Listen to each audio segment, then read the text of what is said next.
La Procuraduría General de la República ha emitido un comunicado donde habla de medidas cautelares y que está dispuesto a hablar de medidas cautelares cuando los medios se dirigen o hablan específicamente de los imputados. Dice que no es a los medios de comunicación ni a los periodistas, y esto ha sido una aclaración que se ha dado después de que se generaran algunas dudas.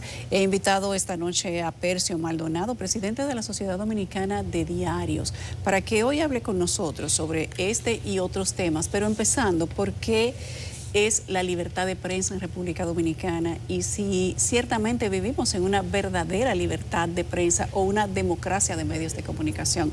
Don Percio, buenas noches, bienvenido. Luisa, bueno, es un placer estar aquí. Era justo y necesario. Es justo y necesario, creo que estoy cumpliendo una deuda contigo, que hace mucho que no hemos podido coincidir, pero gracias por feliz y gracias por tu trabajo. Gracias. Yo creo que es muy importante para la comunicación, para la libertad de prensa y para la libertad de expresión de una democracia. Yo creo que estos son temas interesantes y es interesante que sucedan de vez en cuando estas controversias, porque yo creo que nos deja claro, primero, que esta es una lucha interminable. Es decir, nadie puede dar de contado de que la lucha por la libertad, la lucha por la democracia es algo que concluye. Siempre habrá la intención de todo sector de poder de querer controlar o manipular la comunicación, la información. Y por eso es que tiene que ser una lucha permanente y que los sectores vinculados con la comunicación, vinculados con el cuidado de la democracia, tienen que siempre estar atentos. Y diría yo que un gobierno de verdadera vocación democrática siempre tiene que estar cuidando esos aspectos, porque cualquier sector de un gobierno puede intentar conspirar contra la libertad de expresión. Y a propósito de que surge esta controversia de la Procuraduría, yo diría que en la República Dominicana ejercemos una libertad de expresión bastante amplia, siempre condicionada a mucha resistencia. Diría yo que aparte de esta controversia que se genera con el comunicado o las declaraciones de la Procuraduría General de la República, ha habido una queja en los últimos tiempos que incluso el propio presidente en su última rueda de prensa en la semanal se refirió, y es a la resistencia de muchos departamentos de no brindar la información que le solicitan los medios, amparado a la ley 204. Lo hacen a veces recurriendo a recursos burocráticos para dilatar, distanciar. Para disfrazar. Disfrazar la resistencia, pero hay una resistencia permanente. Y yo creo que más allá de la libertad de expresión, creo que el que la ejerce transparencia. Y yo pienso que no hay cosa que fortalezca más a un gobierno que la transparencia. Así es. Y por tanto es importante que los gobiernos adquieran el valor, tengan el reconocimiento del valor que esto tiene. Desgraciadamente los gobiernos van siempre en vía contraria, porque tienden a proteger a quienes se resisten a ser transparentes. Y al final descubren que los que no son transparentes son los que generan los escándalos, los aguizados de los gobiernos. Por tanto, de quien tú te tienes que cuidar es del que tú tienes cerca, porque el que tú tienes lejos puede ser un crítico de ti, pero no te daña. Y si tú eres inteligente, aprende de la crítica, aún aquella que se hace aún la que no te gusta, con mala intención. Claro. Quiero preguntarte si realmente has leído varias veces el comunicado, pero quiero saber si en el cuerpo de ese comunicado has entendido que hay una verdadera amenaza para los medios de comunicación, porque se habló de medidas cautelares a quienes critiquen, a quienes hurguen, a quienes pregunten. ¿No es esto parte del trabajo propio de los medios? ¿O hay manera de establecer alguna diferencia? Creo que el comunicado es inoportuno, posiblemente deprisa, y que refleja una hipersensibilidad que es inadmisible en una democracia. Dicho el comunicado, en primera línea de anunciar medidas cautelares que es un mecanismo que el Ministerio Público siempre estará a mano, en el sentido de que siempre está y debe tener la iniciativa de tomar medidas cautelares para garantizar el debido proceso judicial, para proteger vidas, para proteger pruebas, elementos de prueba, pero normalmente eso también tiene un protocolo, es decir, el Ministerio Público siempre está en libertad y en la obligación de pedir esas medidas cautelares, pero fíjate que recurre siempre a un tribunal, le somete a un tribunal esas medidas y ese tribunal adopta esas medidas, la aprueba, la rechaza o la condiciona. De manera que esa es una tarea natural del Ministerio Público. Ahora, cuando tú las lanzas al aire con medidas cautelares, se convierte en una amenaza. ¿Por qué? Porque en materia de libre expresión, una de las características de la libre expresión es que no hay medidas cautelares, no hay medidas preventivas contra la libre expresión. Tú tienes que dejar que yo meta la pata, que yo me exceda, y entonces tú puedes accionar contra mí. Tú me demandas difamación, injuria, me puedes demandar ante un tribunal, pero antes tú no puedes hacerlo. Pero hay un llamado también a quizás a dar una respuesta de fondo. Porque aquí estamos hablando quizás de la forma, no del fondo. Probablemente en el fondo el Ministerio Público sí tenga la razón. Si uno lee de otra manera, uno puede decir, bueno, te quiere decir también que verifiques antes de decir lo que dices, que consultes o que preguntes si es que te dan la respuesta, que uno tampoco sabe. A veces tú preguntas y no te dan la respuesta. Esa es una responsabilidad de todo el que ejerce la comunicación. La verificación, la comprobación. En esta época, doble verificación. Claro, es más. Yo diría que es el costo que un periodista o un medio paga por no verificar una información. Es decir, entra la falta de confianza y el principal capital de un medio, de una comunicadora, es tener la credibilidad que lo que diga es incuestionable. Por tanto, esa es una tarea que no hay que mandársela a hacer a un medio y sobre todo un sector de poder no tiene por qué hacer eso. Sin embargo, este comunicado yo creo que tiene una motivación que tal vez no se nota ver en el comunicado, pero tiene una razón para mí. Y fueron las declaraciones del presidente del Senado de los Estados Unidos, del board de las relaciones exteriores. Sí, respecto del embajador a República Dominicana. Que se dijo además en un contexto en que el candidato a ser embajador de República Dominicana se estaba conociendo en el Senado y se le estaba preguntando sobre cuestiones.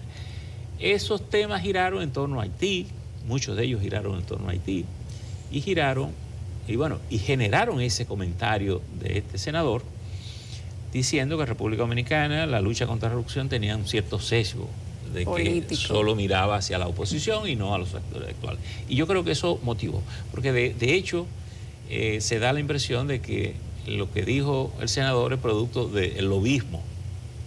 Eso se ha dicho. Y eso se ha dicho. Sí. Lo que quiere decir que el lobismo también es algo válido en los Estados Unidos. Tú puedes hacer lobismo y tal vez el lobismo... Bueno, y aquí también, aunque no hay una ley escrita. Y aquí también lo puede hacer, pero aquí el lobismo se relaciona más con la corrupción.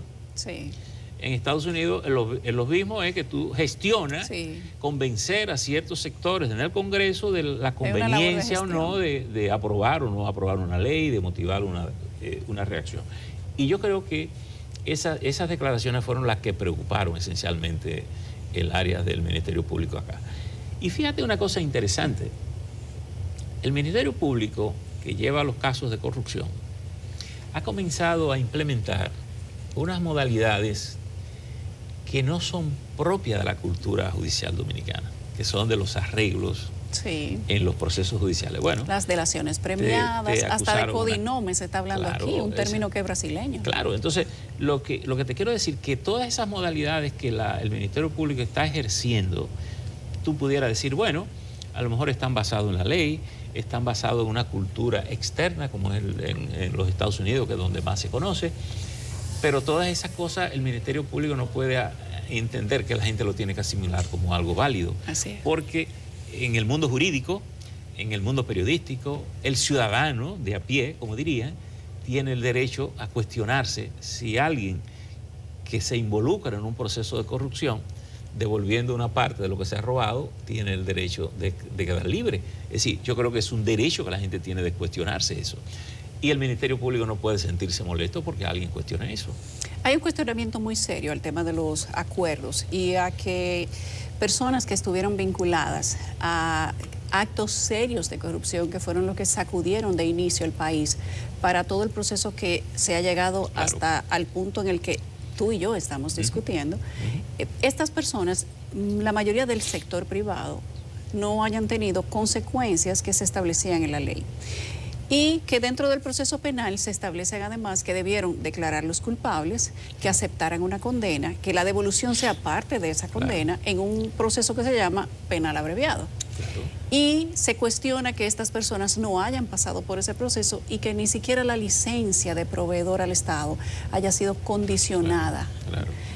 Pudo haber sido cancelada, pero ni siquiera se ha condicionado. Y que hoy estas personas tengan contratos multimillonarios, muchos de ellos con la misma cantidad por la que fueron llevados al proceso.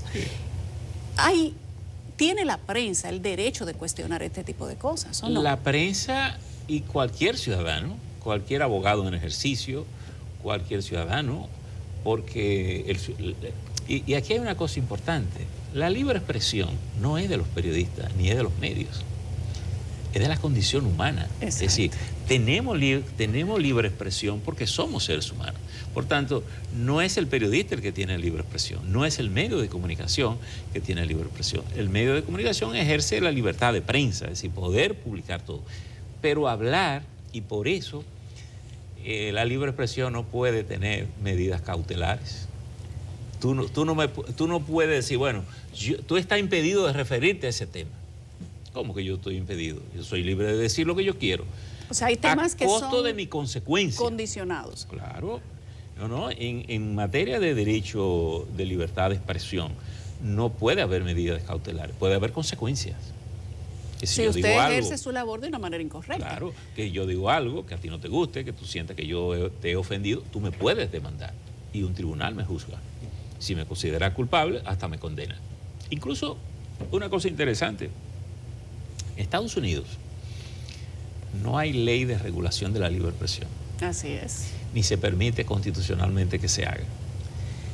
Y si uno dice eso, pudiera pensarse que en Estados Unidos, si yo te ofendo, tú no me puedes demandar. Y tú me puedes demandar.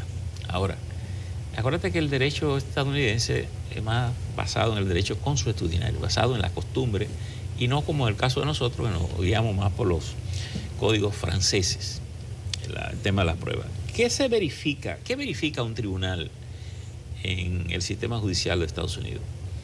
Primero, que tú hayas dicho una mentira. Segundo, que esa mentira haya sido dicha con el propósito de dañar. Y tercero, que el daño que tú procurabas se haya concretado. Por eso la mentira tiene tanto valor en el sistema judicial estadounidense. Por eso, declarar mintiendo tiene ese valor. Perjurio, sí, te condenan por perjurio. ¿Qué es el perjurio? Que a veces cuesta más que el crimen mismo. Y yo te digo, y fíjate lo que es interesante. Ese principio está basado en una mentira. Interesante. Porque está basado en la idea de que George Washington nunca mintió, lo que es mentir. Es complejo. Es complejo, ¿verdad? Es complejo. Pero lo que te quiero decir, la cultura, el peso cultural que tiene en la cultura americana es esa. E incluso la cultura de la no reelección en Estados Unidos está basado también en George Washington. En que le dice, tú te crees mejor que George Washington. Porque George Washington al segundo mandato dijo que no más. Es el padre de la patria. Correcto, es el padre. Entonces, lo que te quiero decir es que esos son elementos que marcan la cultura de un país y tienen un peso específico.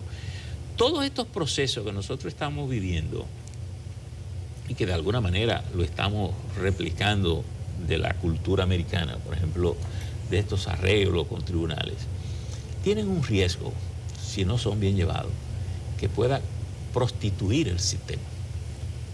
Pues yo puedo decir, bueno, ¿cuánto que hay que devolver si uno se roba 50 millones?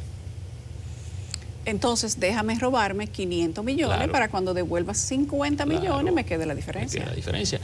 ¿O cuánto me cuesta ir a prisión? Yo puedo decir, bueno, paso 1 año o 2 años en prisión, tranquilo, y me quedo con mi dinero. Entonces, yo creo que estos procesos son muy delicados. Y la idea, a mí me parece correcto, que se persiga a todo el que se robe. Pues yo digo, si yo no me he robado nada, ¿por qué alguien se lo tiene que robar para poder vivir y claro. Entonces, yo creo que una democracia... No, y luego hacerte opulencia, claro, de lo que se ha robado. Y luego te tengo que respetar, y don señor, y don fulano. Es decir, yo creo que no es válido que un individuo llegue a un cargo público y salga enriquecido y que salga ileso de ahí. Yo creo que es inaceptable eso. Pero los que participan de manera colateral también, o inician los procesos por los cuales se montan los funcionarios políticos, claro, deben de tener sanciones ejemplares también. Y quizás eso es lo que se está cuestionando en este caso. Porque además, fíjate, y ahí el argumento del senador Benjamín de Estados Unidos, que dice, bueno, solo se mira a los opositores. Ajá. Porque estos que montan esas estructuras de corrupción son los agentes, son los ángeles del cielo, porque eso está vinculado con todo el que llega al poder. Así es. Tanto, porque se enganchan. Claro, en el sistema. Se enganchan y van generando la cultura de saber cómo hacer las cosas.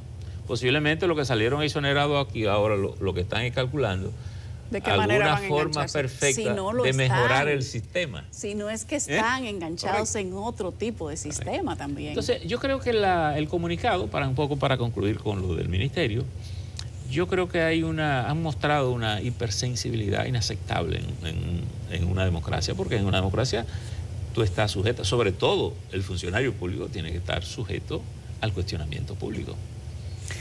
¿Por qué?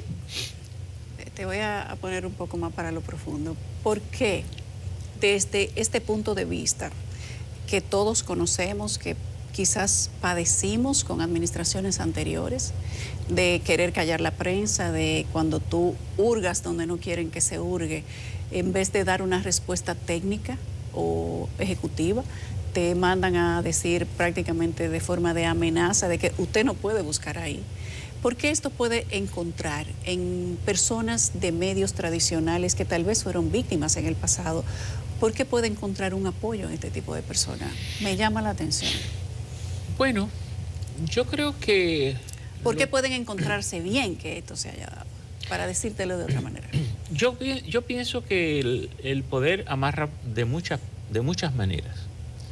Y el que está en los medios ejerce la libertad, el ejercicio del periodismo, siempre tiene que cuidarse mucho de saber que hay gratitudes que se pagan caro y algunas no se pagan nunca.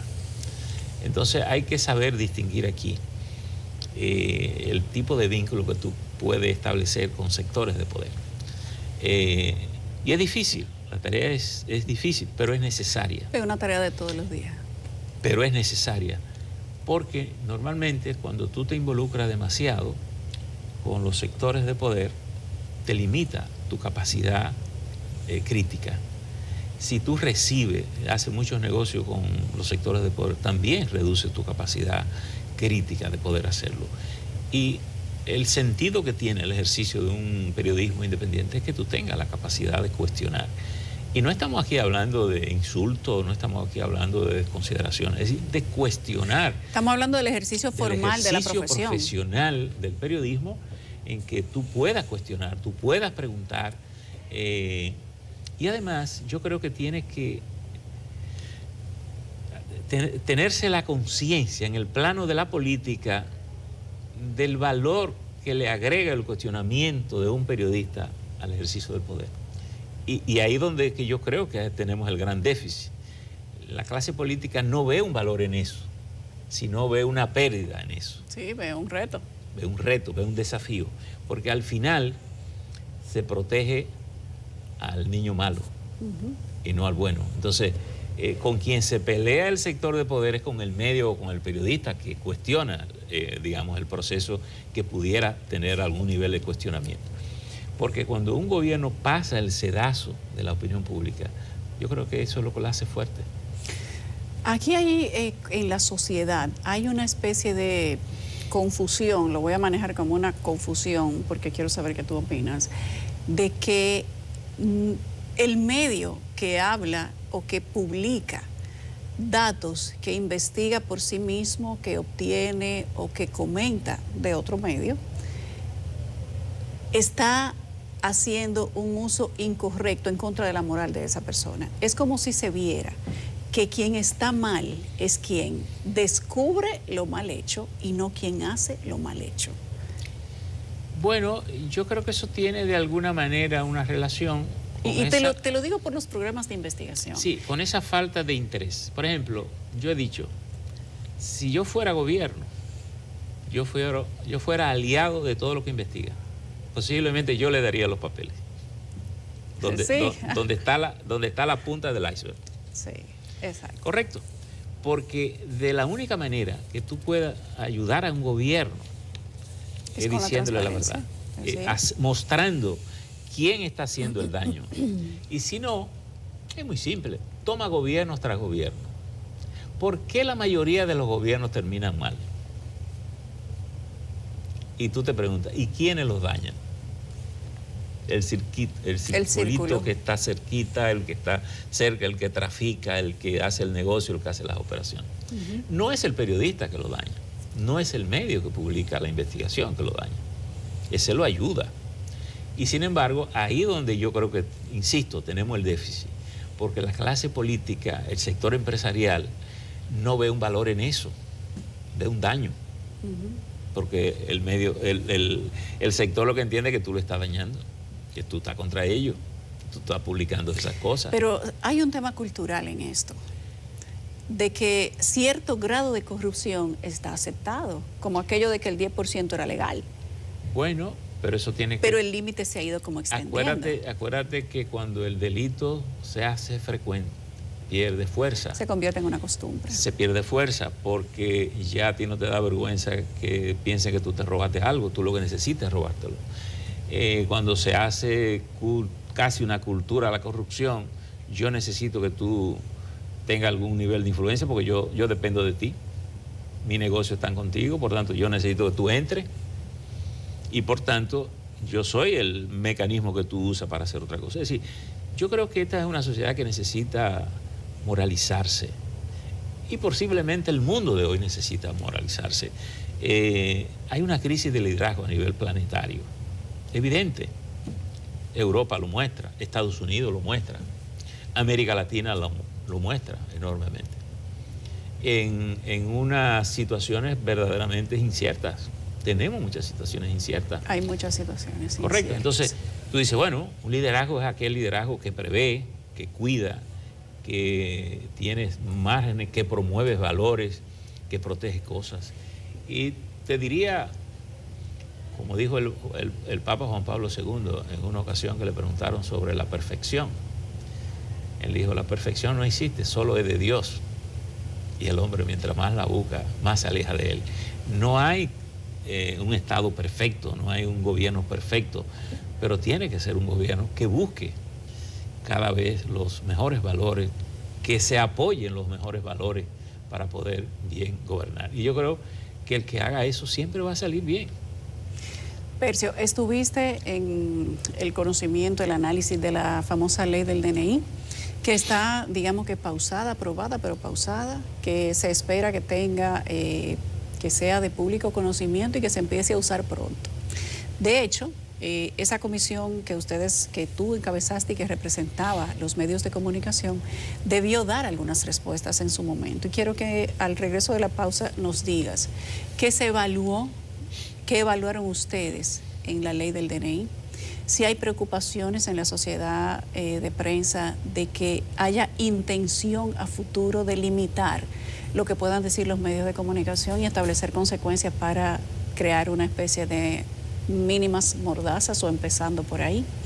Y si hay retos reales de los que la opinión pública y los medios de comunicación y quienes ejercemos la labor de informar en medios de comunicación deban empezar a mirar o a estudiar incluso para el futuro.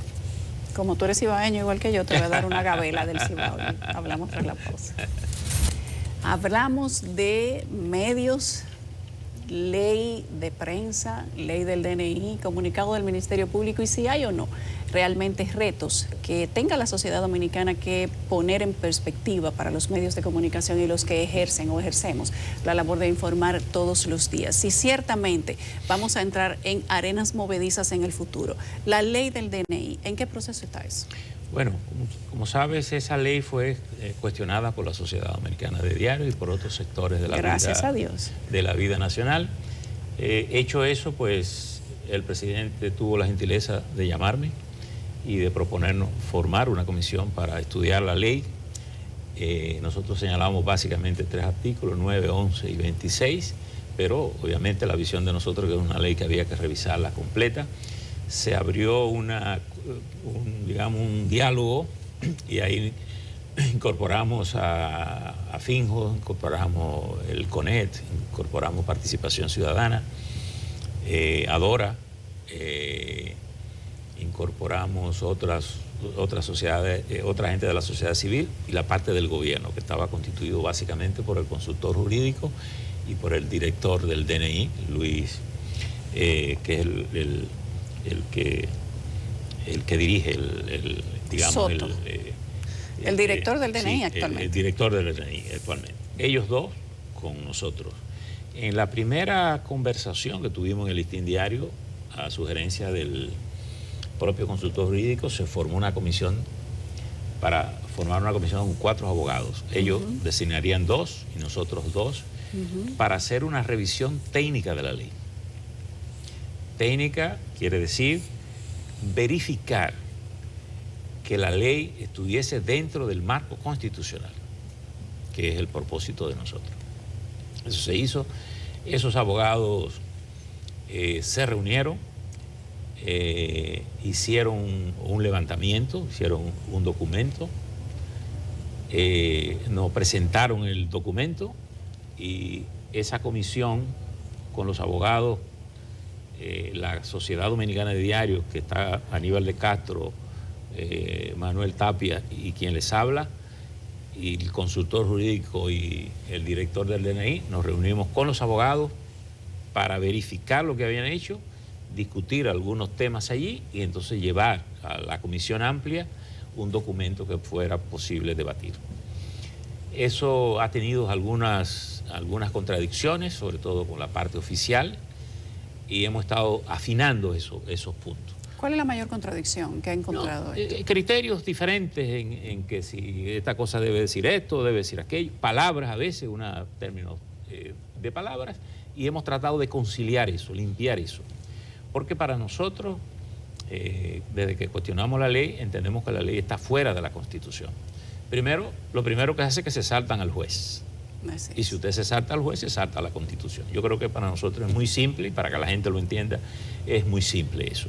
No hay ley con buenas intenciones, hay ley bien construida y esa es una ley mal construida, mal redactada, ambigua.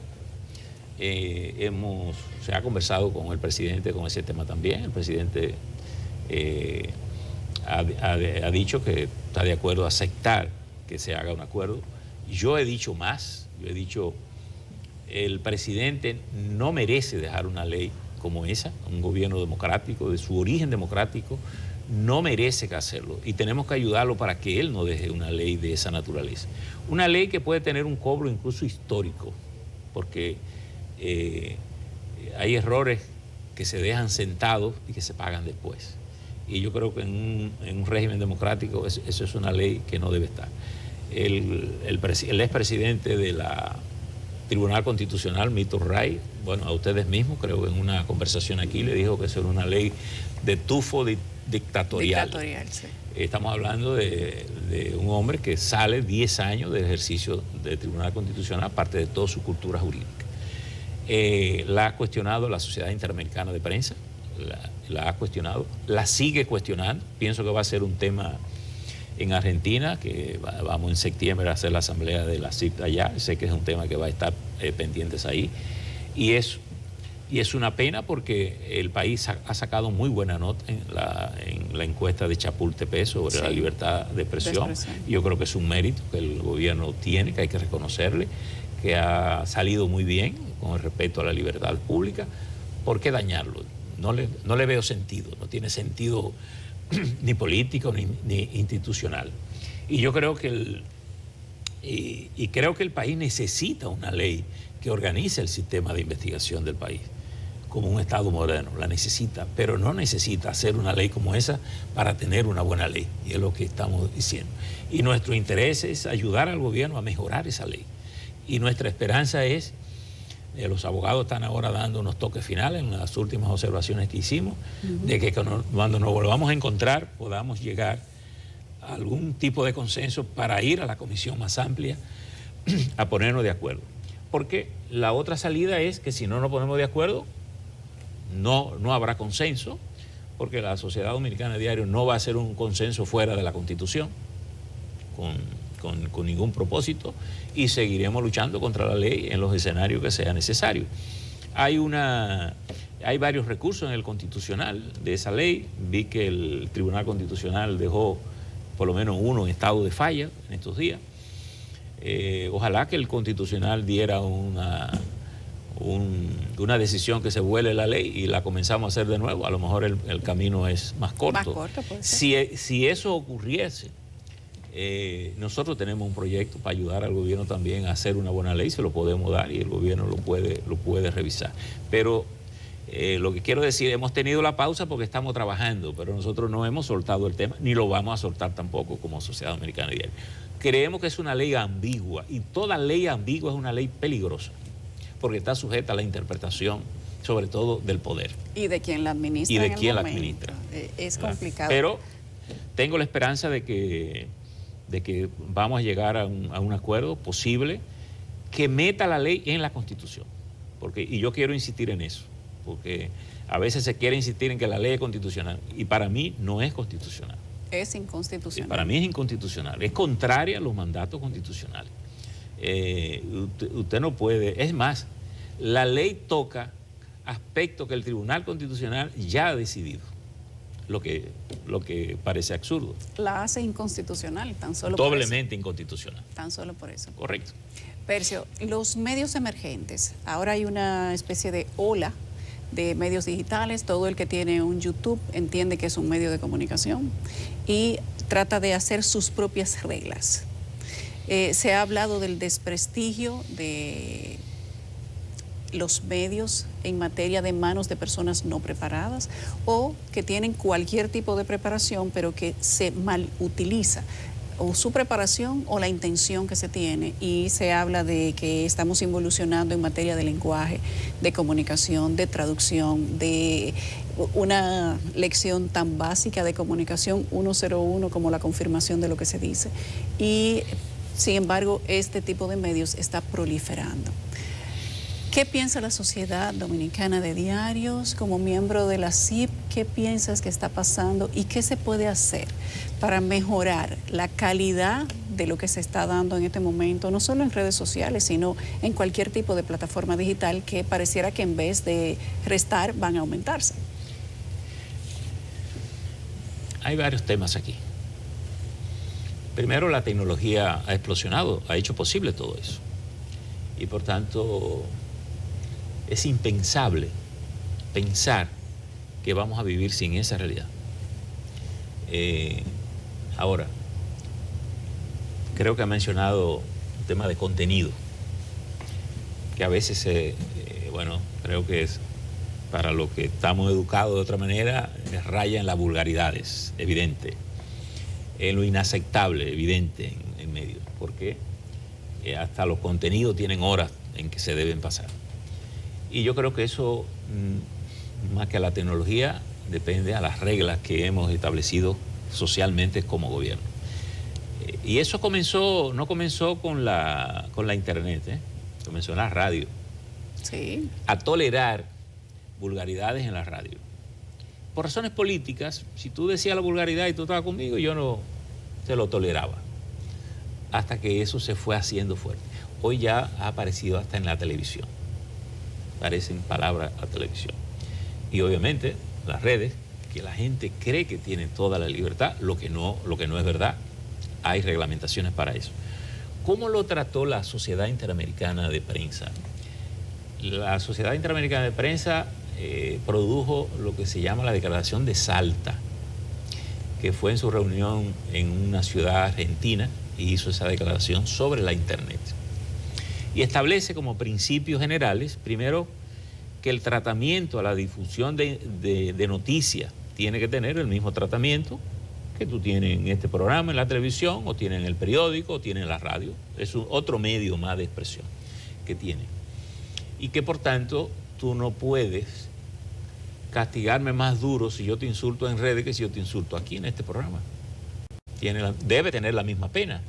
No establece cuál es la pena, cada país establece el régimen de consecuencia, pero no puede ser diferenciado, ¿correcto? Porque además ya hoy todos los medios somos parte de las redes. Este programa que es televisión, llamémosle de cable, de convencional, abierta, hoy tú circulas en las redes, en YouTube. Bueno, en este momento redes. Se está transmitiendo estamos transmitiendo en vivo en redes. Entonces, todos somos parte de ese ecosistema digital que ha implicado la tecnología.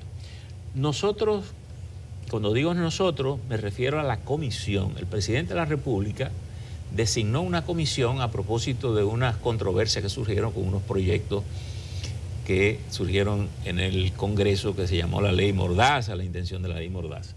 La ley de partidos políticos, que creaba 10 años con las redes sociales para que hicieran un juicio críticos o comentarios negativos de los candidatos. Bueno, y el último proyecto tenía que ver con un proyecto de la ciberseguridad que introdujeron también un tema de libre expresión allí. Entonces el presidente... Muchos intentos. Exacto, ha habido muchos intentos. El presidente ante esos intentos tuvo la certeza, diría yo, de retirar del Congreso un proyecto y designó una comisión para redactar una nueva ley de comunicación. Y esa comisión cumplió con esa misión, le entregó al presidente ese proyecto, el presidente lo presentó hace un par de semanas, tal vez un mes o algo, o dos, en la semanal. Nosotros nos invitó como comisión, parte de la comisión fuimos, respondimos algunas preguntas, comentamos allí, y está en manos del Poder Ejecutivo, que lo está revisando y se supone que lo va a presentar. El consultor jurídico, en una intervención que estuvo en días pasados en una conferencia en la Cancillería sobre la libre expresión y en el rastro constitucional, anunciaba que el gobierno iba a someter ese proyecto. A lo mejor, espero yo, que sea parte de los proyectos de reforma que el gobierno está considerando, someter al Congreso para relanzar un poco el país en todos los órdenes. En ese proyecto se contempla toda la regulación del sistema digital del país. Lo primero, que es un proyecto que se ha consensuado con los diferentes sectores de la vida pública del país, con las universidades, estudiantes, profesores. Lo hemos conciliado con UNESCO, con la Corte Interamericana, con Naciones Unidas. Hemos considerado el Internet como algo necesario, útil, un derecho ya ciudadano, que los gobiernos tienen que promover que la gente tenga acceso a la Internet. La Internet hoy tiene que ver con la comunicación, con la salud, con la educación, tiene que ver con todo ya hoy. Es parte de la comunicación esencial del ser humano. Hemos creado en ese proyecto un nuevo instituto que vendría a sustituir la famosa ley de espectáculos públicos. Sería un organismo independiente, en el sentido que se le quita al Poder Ejecutivo, tendría que ver con un manejo económico independiente, y ese organismo tendría la capacidad de regular esos contenidos, los horarios en que tú puedes decir una vulgaridad en el medio sin que no tenga consecuencias. Entonces, yo creo que todo eso se trata de que hay que organizarlo, poner un orden, porque no es verdad que ahora no existe el mecanismo de que tú me puedas demandar si yo digo algo en redes sociales. Lo que pasa es que posiblemente tú no tienes la asistencia de las autoridades que tendría si yo insulto al presidente. Así es. O si insulto a alguien muy importante de la vida del país, que él pueda determinar desde qué computadora yo mandé a decir el mensaje. No, y el tamaño del insulto. Y el tamaño del insulto, correcto. Es decir, que cuando yo me paro aquí y digo un insulto y no me pasa nada, parecería que no hay cómo castigar lo que yo diga, y lo existe. Lo que pasa es que si al que yo ofenda no encuentra la ayuda, es como decir, si tú me demandas y el tribunal donde tú me demandas hace caso omiso a tu demanda, posiblemente tú lo que te sientes es frustrada y tal vez saldrá a buscar justicia propia y querrá darme un palo donde me encuentra porque no encontraste una canalización. Pero existen los mecanismos de poder controlar y creo que son de los desafíos que el país tiene. Porque evidentemente esto hay que adecentarlo, esto es tú ves unas vulgaridades que son intolerables y obviamente hay una cosa que no podemos olvidar.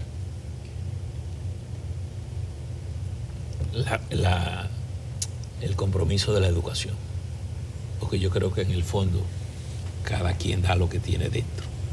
Pero resulta que si la mayoría o si una gran parte no tiene mucho adentro, eso es lo que se va a replicar. No, y a lo que le gusta. Y a lo que le gusta. Y a lo que le gusta oír, correcto. Lo que tiene que establecerle los límites necesarios, las consecuencias necesarias. Porque aquí hay una cosa interesante también que es bueno decirla. Perdón. La libre expresión no se puede regular. Tú dirás, ¿cómo?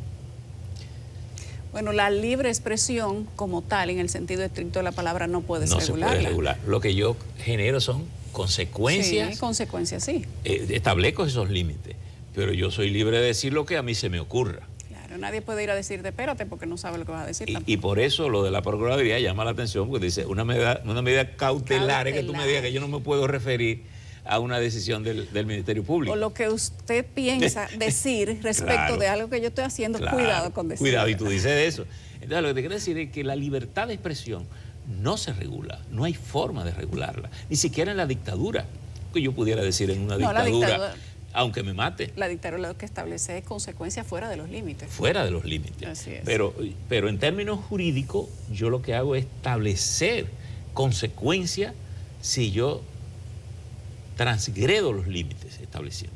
Por ejemplo, y aquí hay un tema que sale mucho y nosotros lo consideramos en este proyecto, el tema del derecho a la intimidad y al honor. Yo no puedo dejar en manos de cada ciudadano que determine cuál es su honor o cuál es su intimidad. ¿Correcto? Porque tú pudieras decir, si tú vas a la playa, te acuestas allí, como tú te sientas más cómoda, fotógrafo te tira, dice, oh, pero ese Yulisa, figura pública, sale en la revista y tú dices, bueno, él violó mi intimidad, diría tú, ¿verdad? Yo estaba en la playa tranquila y fue. Viene la pregunta de dónde usted estaba. Pero y cómo estaba. ese es un lugar público. Sí. Es decir, el fotógrafo no ha violado ninguna expresión. Ahora, ¿cuándo el fotógrafo puede violar? Bueno, él metió en una endija de la casa de Yulisa y la captó en una posición incómoda en que ha hecho pública esas imágenes de ella. Bueno, ahí hay una violación de la intimidad. Pero lo que te quiero decir, eso tú tienes que definirlo en una ley adjetiva que establezca esos límites. Tiene que ser porque específico además los límites. Es de la única manera que el juez, el tribunal que juzga, puede encontrar una medida para determinar cuándo yo me he excedido y qué corresponde en ese exceso. Hay que darle parámetros. Hay que darle el parámetro, correcto. Entonces, todos esos temas, la ley de la intimidad, el derecho al honor, ¿cuánto yo valgo? No hay manera de medirlo. Bueno, pero si tú me dices que yo lo mida, posiblemente yo te pido todo lo que yo quiero. Ahora, el juez tiene que tener unas referencias para tú decir, bueno, él ha ofendido mi honor. Y dentro de estas referencias dentro de esa referencia el juez dice, sí, usted se ha excedido y me establece unos límites. Dice, usted tiene que desmentir lo que dijo, usted tiene que hacer esto, usted tiene que hacer esto, puede pagar una multa, o tiene que retractar, o tiene que indemnizar a la persona. Por lo que ella hizo, si no se puede recoger. Correcto, así es. Gracias, Percio. Sí. Qué gusto tenerte aquí. Bueno, un gusto. Gracias por la invitación. Ha pagado correctamente. Percio Maldonado, presidente de la Sociedad Dominicana de Diarios, ha sido mi invitado esta noche.